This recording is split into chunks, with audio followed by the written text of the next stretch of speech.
So mao to ang atong Aerox guys no nga version 1. So sibo ra kayo ag iyang engine support nga plus to. Bisan pag naka monoshock ang inyong Aerox guys, way problema.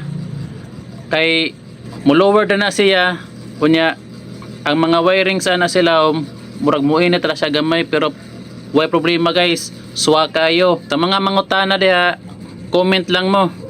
Kay ako ra mong replyan. Atang-atangan ninyo guys. RCB caliper, pohon. 4-pot, nice kayo. Kaya guys ay, may ngani na siya pohon. Sige guys, salamat.